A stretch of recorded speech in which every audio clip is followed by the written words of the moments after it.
allá por los albores del 2010-11. La vida se encarga de que tú te encontres con el grupo de gente, porque siempre encontrás los mismos enfermos mentales, siempre encontrás la misma gente con los mismos delirios que vos. Donde vayas, ahí van a estar. Que están esperándote, Pues yo me metí a trabajar a un lugar. Me acuerdo que el primer día de trabajo fue el 10 de mayo, bien me acuerdo. Que esa será otra historia después. El punto es que encontramos este lugar de trabajo donde teníamos el grupo de amiguitos. Todos enfermos de la mente de la misma manera, es decir, todos salíamos con la misma locura de decir, hey, vamos a un all you can eat. Y la idea del all you can eat no era solo ir a comer, sino era ir a retar la vida misma. La idea era ir y jugársela, o sea, sacar la mayor cantidad de provecho por la cantidad de dinero que pudiéramos dar. O sea, ahí no importaba que estuviera, sí importaba que estuviera rico, por supuesto, pero la idea era ver cuántos nutrimentos lográbamos consumir. Y era como una guerra, era como un duelo a silencio con los demás comensales para ver quién era el triunfador. Pues bueno, gente, esta va a ser la pocha historia del 1 de enero, así vamos a empezar el año. Resultó que como cualquier otra reunión con este grupo de amigos, quedamos de acuerdo. No sé qué día habrá sido un jueves, un martes, porque era la promoción de un restaurante de comida china que había cerrado y volvió a abrir. ¿Cómo se llamaba?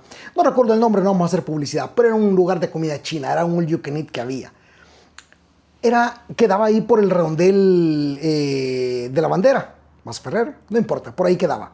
Después lo movieron y estaba cerca por casa presidencial, pero eso es otra historia. Ex casa presidencial, no sé cuál de las dos, no importa. Pues bueno, íbamos los 4 que íbamos siempre. Iba Lucho, iba Mauro, iban otras personas. Ahí iremos conociendo a estas personas en lo que vamos de la historia.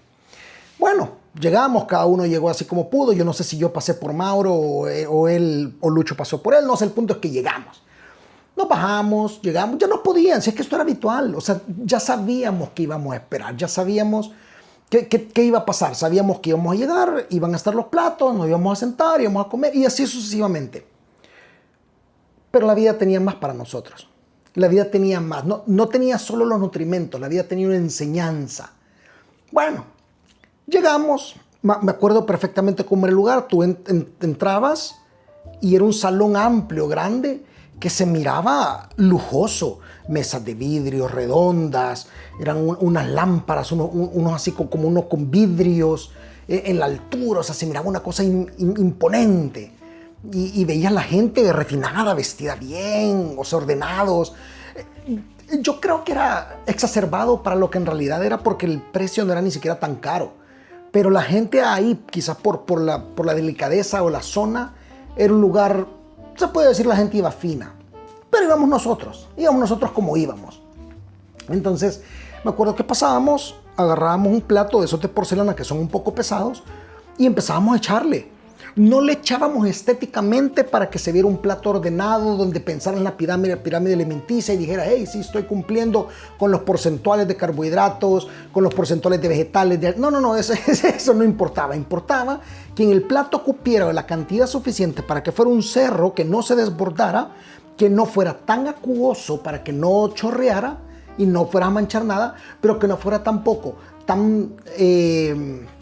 tanta comida no apelmazada para que tampoco tuviera porque recuerda que la idea era que entre todos nos veíamos los platos y era ver quién se nutría más. O sea, no era solo un reto contigo mismo, era un reto con el mundo allá afuera que tú habías escogido, que era tu familia en ese momento, eran tus hermanos con los que habías convivido. Pues bueno, todos agarramos y me acuerdo que dejabas de agarrar cuando tu plato ya pesaba lo suficiente y la mano te temblaba. Ahí dejabas de agarrar y te ibas a sentar. Es como, bueno, Mara, yo me voy a sentar, me lo acabo y yo vuelvo por más. Bueno, fuimos a sentar. Pasó la primera ronda. Una hartada descomunal, pero es que bestial, salvaje. Fuimos por la segunda ronda. Misma historia, mismo drama. Solo que como era bastante variado ese lugar, ya te pasabas a como otras mesitas, otros sectores de comida y agarrabas de otros tipos y tu plato tenía que ser tan creativo como abundante. Esa es la regla. Creativo como abundante y que te lo pudieras acabar. Pues bueno, regresamos con la segunda tandada de comida, ¿sí? Yo me acuerdo que me senté, yo estaba ubicado, yo lo recuerdo perfectamente bien, porque esto fue, o sea, yo me quedé con esta enseñanza de vida. Si tú te sentabas donde yo estaba, yo tenía a mi espalda en diagonal la pared que daba al parqueo. O sea, a mi siniestra al fondo tenía la puerta de entrada. A mi diestra tenía y a mi siniestra tenía la comida. Entonces, enfrente de mí estaba Lucho. Aquí estaba Mauro.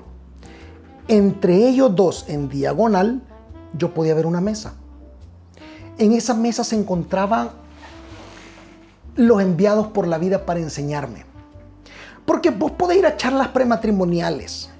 Vos podés ver miles de películas de Netflix. Vos podés ver miles de películas de romance, que The Notebook, que P.S. I Love You. Vos podés ver La Casa del Lago. Vos podés ver lo que querrás, pero nada te va a enseñar del matrimonio como ese lugar de comida china en ese momento me enseñó a mí. Yo los podía ver, los tenía. Mientras la comida me iba debilitando y yo perdía, como cuando te vas debilitando, te vas quedando atontado, no puedes enfocarte en lo mismo, te estás debilitando. La comida me había debilitado tanto que empezaba a perder el enfoque de la comida misma. Y me hacía distraerme para ver el entorno y tratar de buscar fuerzas de flaquezas y poder retomar la faena de volver a comer más. Recordemos que ya habían 2 platos, bien taqueaditos. Acabándomelo estaba, cuando vuelvo a ver así, y me logro enfocar en esta pareja. Eran una persona que yo calculo que habrán tenido, ¿qué? Unos 55 años el esposo y unos 51 la esposa, una cosa así. ¿Cuántos años de casado? No sabemos, porque era vieja escuela, o sea, se habrán casado a los 21 años, 22, tenían 25 años de casados. O sea, ellos tenían en ese momento la cantidad de vida que yo tenía, pero ellos en casados. O sea, toda mi vida y mi existencia que me había llevado a ese momento era simplemente la parte de matrimonio de ellos. Y estaban sentados. El señor lo recuerdo bien. El señor estaba sentado y es el que me quedaba como un poco de frente y la esposa me quedaba como en diagonal a mí. Pero yo lo podía ver bien a él, perfilado. El señor estaba sentado elegantes. La señora vestida elegante, con un vestido de una pieza, sus aritos, o sea, súper elegante. Era una señora que había envejecido con dignidad. Y el maestro, son maestros que imagino que él había trabajado y había dicho, bueno, le voy a dar todo lo que mi esposa necesita y yo voy a trabajar. Y él había llegado cómodo. Claro, no se miraba zarrapastroso como nosotros que hemos llegado a lo que ahí íbamos, pero tampoco era como que el equivalente en delicadeza de esta señora. El maestro estaba sentado, estaba el borde de la mesa, él se había agachado un poquito y tenía el plato cerca de sus fauces.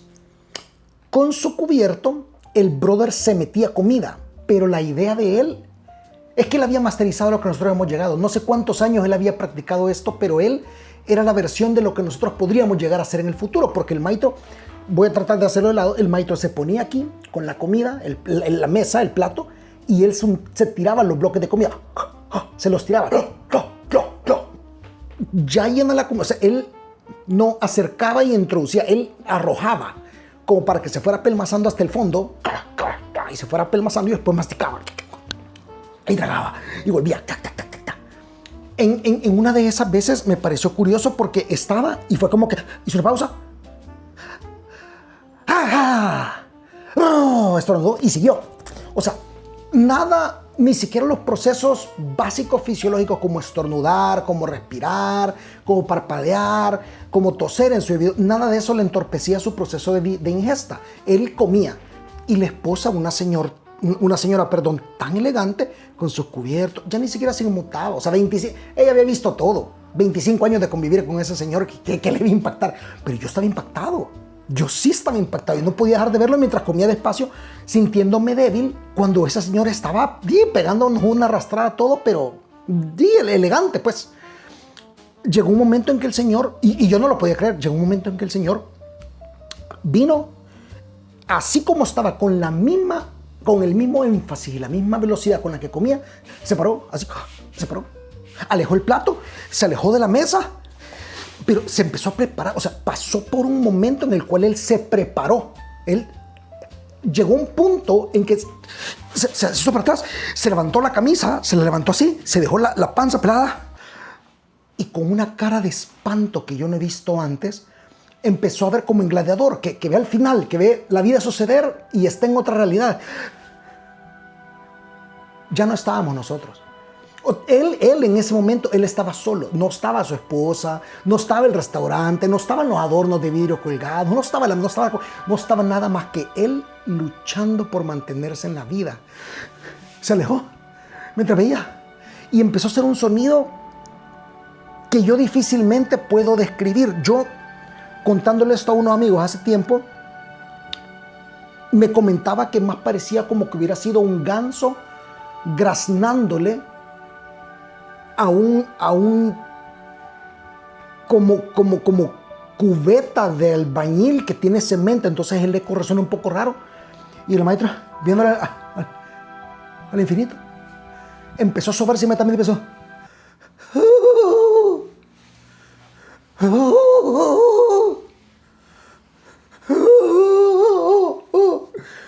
a luchar por su vida, a luchar por su vida. Y yo inmediatamente lo vi, o sea, que eso que te paras para ir a ayudar inmediatamente. La mujer, tranquila, comiendo. O sea, ¿cuántas veces la mujer no vio esto?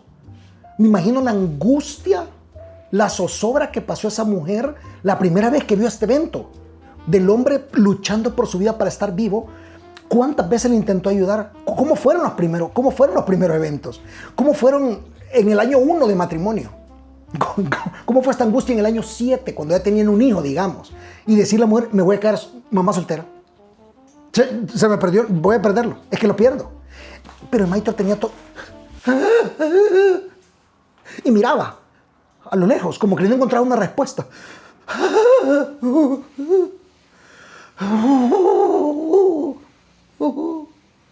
Y se sobaba hasta que llegó un momento, se compuso, se sentó, cerró la camisa y se quedó esperando.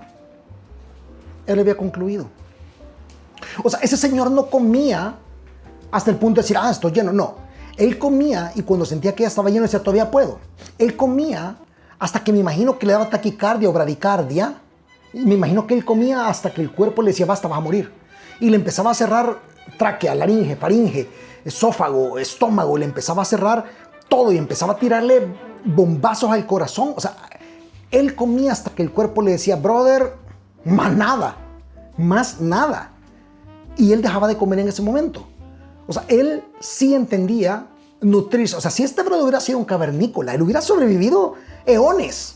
Porque él, cuando hubiera tenido, hubiera aprovechado y esa energía le daba para toda la semana y volver a cazar. Yo me acuerdo haberlo visto, primero con el miedo, con el susto de decir, este brother está muriendo.